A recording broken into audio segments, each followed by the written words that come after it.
Hello friends, मैं हूं doctor नवीन चंद्रा और आज हम लोग जहांगीर भाग 2 के तहत नूरजहां और जहांगीर के नूरजहां के साथ शासन को देखेंगे। यानी कि जब तक जहांगीर ने नूरजहां से शादी नहीं की थी तब तक शासन व्यवस्था जहांगीर के हाथों में पूर्ण रूप से व्यवस्थित था। लेकिन जब ही उसने नूरजहां से शादी किया तो उसके बाद शासन को उसको 2 भागों में बांटा जाता है। 1611 में जहांगीर ने नूरजहां से शादी किया, उसके बाद 1611 से 1622 इस काल में जहांगीर नूरजहां के साथ शासन कार्यों में भागीदार रहा। लेकिन 1622 से 1627 ईस्वी तक यानी कि अपनी मृत्यु तक पूरी की पूरी शासन व्यवस्था नूरजहां के हाथों में छोड़ दिया था, यानी कि वह शासन से विमुख हो गया था। ठीक है, तो आइए जानते हैं कि नूरजहां कौन थी, जिसके कारण इसकी महत्वाकांक्षा क्या थी, जिसके कारण इसने जहांगीर को अपने मुंह पास में बांधकर शासन के पूरे व्यवस्था को अपने हाथों में समेट ली थी। ठीक है, जहांगीर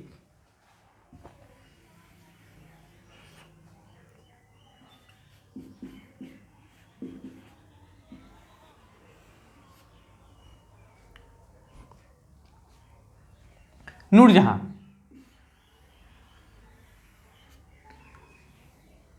मुगल साम्राज्य की महाअनगा से के बाद नूरजहां काफ़ी शक्तिशाली एकमात्र महिला होगी महाअनगा के बाद। और सबसे बड़ी बात है कि महाअनगा ने तो मात्र 2 ही वर्ष तक शासन पर अपना प्रभाव कायम किया, लेकिन इसने 11 से 27 लगभग 16 वर्षों तक अपना शासन पर क्या किया, प्रभाव जमाए रखा। यहाँ कुछ दिनों तक लगभग 6 से 7 वर्षों तक तो शासन ही इनके हाथों में रहा। तो नूरजहां, उनका वास्तविक नाम क्या था? मेहरुनिसा। नूरजहां का वास्तविक नाम क्या था? मेहरुनिसा। इनके पिता ईरान के निवासी थे, जिसका नाम था गयास बेग। क्या नाम था? गयास बेग, जिसको जहांगीर ने एतमा-उद-दौला की उपाधि दी थी। किसकी उपाधि थी? एतमा-उद-दौला।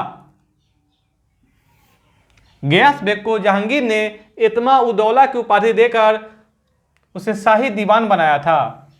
मुगल राजवंश का शाही दीवान, समझ रहे हैं? नूरजहां की माता असमत बेग। नूरजहां के माता का नाम क्या था? असमत बेग। असमत बेग की सबसे बड़ी खासियत क्या थी? उसने गुलाब जो फूल होता है उससे इत्र यानी कि परफ्यूम निकालने की विधि की खोज की थी। देख रहे हैं? और मेहरुनिसा के भाई का नाम था आसफ खां। मेहरुनिसा के भाई का नाम था आसफ खां, जो जहांगीर के शासनकाल में उच्च पदों पर आसीन होगा, जिसकी पुत्री होगी अर्जुमंद, बानो बेगम, जो इतिहास में मुमताज महल के नाम से जानी जाएगी, जिसका विवाह शाहजहां के साथ यानी खुर्रम के साथ किया जाएगा। मुमताज महल, जिसके नाम पर शाहजहां विश्व इतिहास का सबसे प्रसिद्ध मकबरा प्यार की निशानी ताजमहल का निर्माण करेगा। ठीक है, अब आते हैं नूरजहां के बारे में। नूरजहां जहांगीर से शादी करने से पहले वह एक विधवा थी। ठीक है, तो किससे शादी हुई थी? तो नूरजहां की शादी यानी कि मेहरुनिसा की शादी 1594 ईस्वी में अली कुली बेग के साथ हुआ था। अली कुली बेग, कहते हैं उसने एक हाथ से ही शेर को मार दिया था। यही कारण है कि जहांगीर ने उसे शेर अफगान की उपाधि दी थी। जहांगीर ने उसे शेर अफगान की उपाधि दी थी।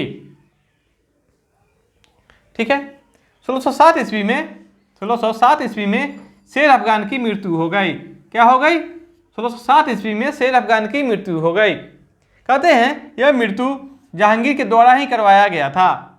इतिहासकारों का कहना है कि यह जो मृत्यु है शेर अफगान की, यह किसके द्वारा करवाया गया था? जहांगीर के द्वारा ही, ताकि वह मेहरुनिसा यानी कि नूरजहां को पा सके। तो शेर अफगान की मृत्यु के पश्चात मेहरुनिसा यानी कि जो नूरजहां होगी आगे चल करके, मेहरुनिसा अकबर की विधवा सलीमा बेगम की सेवा में हाजिर हुई।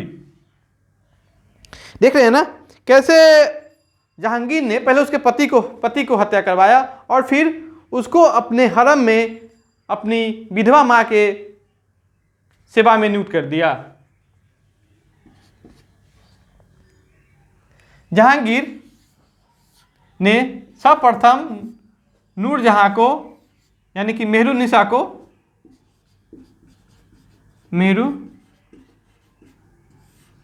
मेहरुन्निसा को नवरोज के त्यौहार पर देखा था।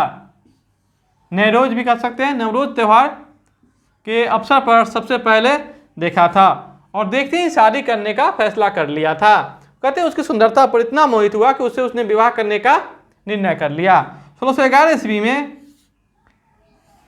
जहांगीर ने उससे विवाह कर लिया। उससे किससे? तो मेहरुन्निसा से विवाह कर लिया और उसे नूर महल एवं नूरजहां की उपाधि प्रदान कर दी। नूर महल एवं नूरजहां की उपाधि प्रदान कर दी। इसके आगे चल करके यह मेहरुन्निसा अब इतिहास में नूरजहां के नाम से फेमस हो जाएगी। और यही नहीं, जहांगीर ने नूरजहां का सम्मान करते हुए उसके सम्मान में यानी कि आदर स्वरूप जहांगीर ने उसके नाम के चांदी के सिक्के भी चलाए थे। चांदी के सिक्के भी जारी किए थे या चलाए थे। देख रहे हैं ना।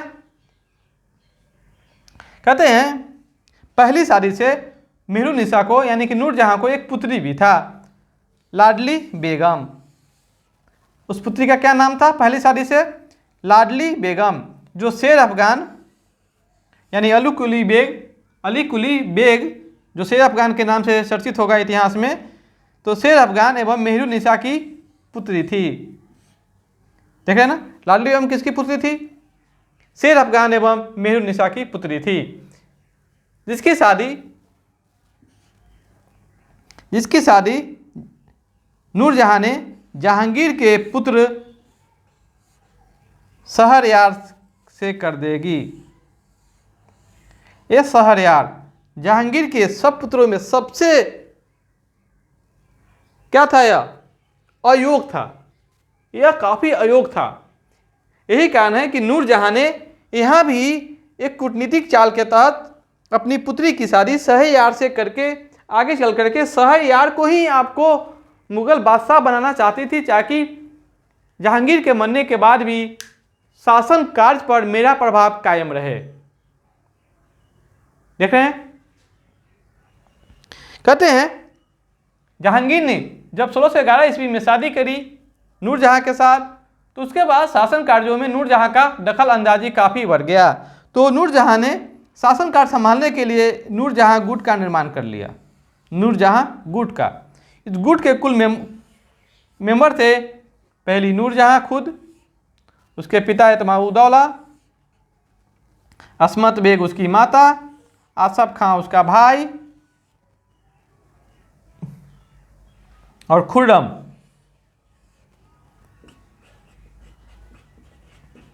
मतलब शाहजहां। यह जो गुट था यह शासन कार्य को देखने का काम करता था और इसी गुट के द्वारा पूरी की पूरी शासन व्यवस्था को चलाया जाता था। नूरजहां से शादी के बाद जहांगीर का शासनकाल। नूरजहां से शादी के बाद जहांगीर का शासनकाल दो भागों में बांटा गया है।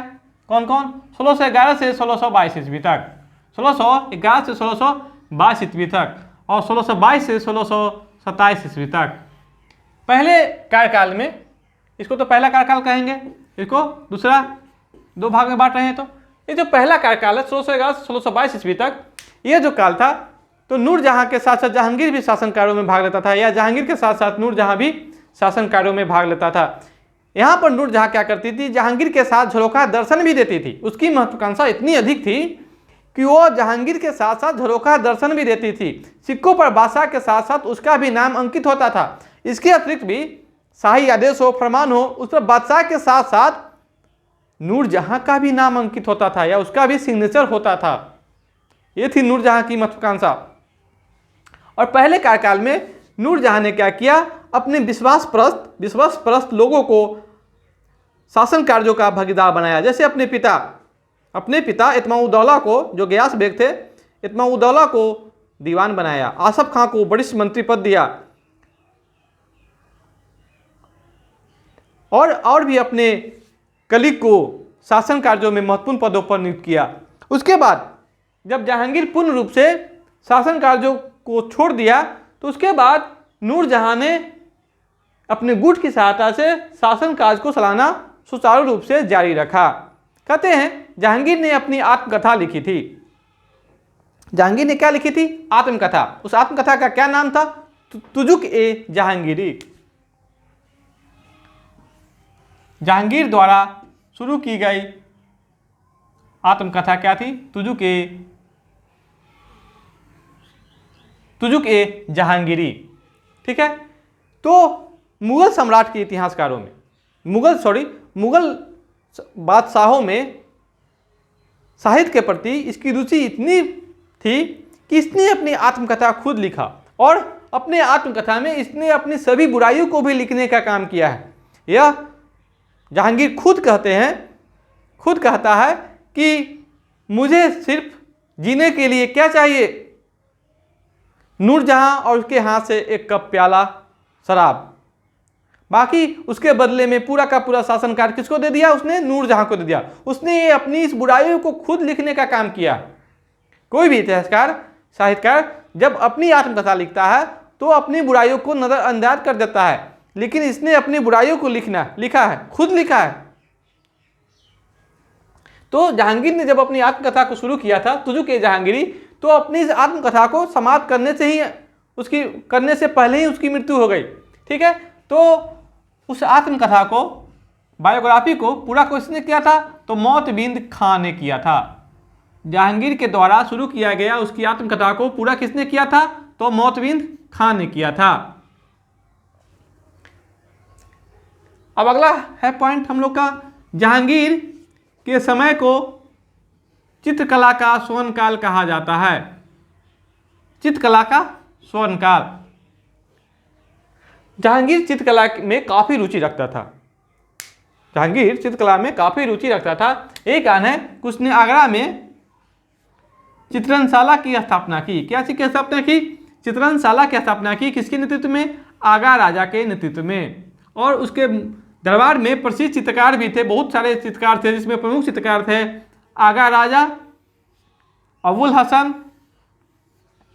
उस्ताद मंसूर, बिशन दास, मनोहर, गोवर्धन, फारूक बेग। जहां तक आपको पता होना चाहिए, एग्जाम में ये सब पूछे जा चुके हैं। और चित्रकला का विषय है, हमजा नामा का जो विषय था वो क्या था? चित्रकला था। हमजा नामा का विषय क्या था? चित्रकला था। देख रहे हैं यहां पर जहांगीर ने चित्रकला में काफी रुचि रखता था। हमने आपको पहले ही बताया था। जहांगीर ने लिखा भी है अपने आत्मकथा में, अपने बायोग्राफी में लिखा भी है कि कुछ चित्रकार, बहुत सारे चित्रकार मिलकर किसी भी चित्र का को, अगर एक चित्रकार उसकी आंख बना दे, दूसरा चित्रकार उसका ओठ बना दे, तीसरा चित्रकार उसका गाल बना दे, चौथा चित्रकार उसका बाल बना दे, लेकिन मैं जब चित्र को देखूंगा तो हर चित्रकार के द्वारा बनाया गया चित्र को परख लूंगा और उसका नाम भी स्पष्ट बता दूंगा। यानी कि जहांगीर की चित्रकला के प्रति इतनी अस्पष्टता थी, वो काफी रुचि रखता था और काफी उसके चित्रकला के प्रति क्या था? लगाव था। देख रहे हैं ना? उस्ताद मंसूर को उसने नादिर अल उस की उपाधि दी थी। उस्ताद मंसूर को नादिर अल उस की उपाधि दी थी और अबुल हसन को नादी रुजमा की उपाधि दी थी। अबुल हसन को नादी रुजमा की उपाधि दी थी।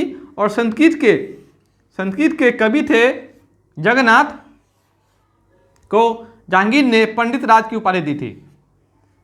देख रहे हैं ना?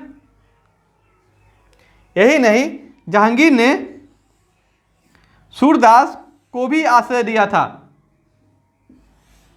यानी कि सूरदास को भी संरक्षण देने का काम किया था। और जहांगीर के संरक्षण में ही सूरदास ने सूरसागर की रचना की थी। ठीक है।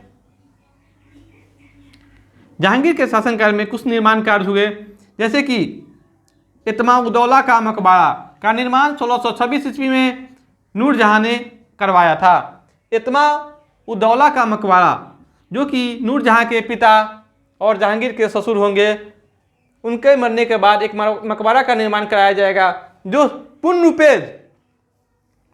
रूपेण सफ़ेद संगमरमर से बनाया जाएगा और संगमरमर पर नक्काशी करके उसमें हीरे जवाहरात की क्या की जाएगी, उसमें भरा जाएगा, जिसको कहते हैं कलाकारी की जाएगी, जिसको कहते हैं, उस विधि को कहते हैं पितरादुरा। जब सफ़ेद संगमरमर से बना था, किससे बना था? सफ़ेद संगमरमर से। कब? 1626 ईस्वी में। ठीक है। आगरा में है यह इत्मा-उद-दौला का मकबरा, जिसमें पहली बार मुगल इतिहास में पहली बार पितरादुरा का इस्तेमाल हुआ है और पूर्ण रूपेण सफ़ेद संगमरमर का इस्तेमाल हुआ है। इस सफ़ेद संगमरमर से बना हुआ है मकबरा, और मकबरे में नक्काशी की गई है हीरे जवाहरातों से, जो देखने में काफ़ी सुंदर लगता है। और कहते हैं जो इत्मा-उद-दौला का मकबरा है, यह हुमायूं के मकबरा, इत्मा-उद-दौला का मकबरा, उसके बाद ये आगरा का ताजमहल है, तो यह एक क्रम बनाता है, जिसको हम लोग कहते हैं कि इत्मा-उद-दौला का मकबरा जो है हुमायूं के मकबरा और आगरा के ताजमहल के बीच का क्या काम करता है, यानी दोनों को मिलाने का काम करता है, यानी कि ट्रांजिशन फेज भी है इसका। ठीक है। जहांगीर के मकबरा जो शाहदरा में, लाहौर में निर्मित हुआ है, उसका भी निर्माण किसने करवाया है? नूरजहां ने करवाया है। अशोक के कौशाम्बी अभिलेख और अशोक के कौशाम्बी स्तंभ लेख, जो कि अकबर के द्वारा उसे इलाहाबाद के किले में स्थापित किया गया था। देख लीजिए, एक ही कितने यहाँ सम्राट के नाम है, शासकों के नाम है। अशोक ने कौशाम्बी में स्तंभ लेख स्थापित कराया था। कहाँ कराया था? कौशाम्बी में स्तंभ लेख। ठीक है। और उस स्तंभ लेख को अकबर ने इलाहाबाद के किले में स्थापित करवाया। किसने करवाया? तो अकबर ने करवाया। अकबर ने हालांकि उस पर कोई लेख नहीं लिखा, लेकिन उसको इलाहाबाद के किले में स्थापित किया, जिस पर आगे चल करके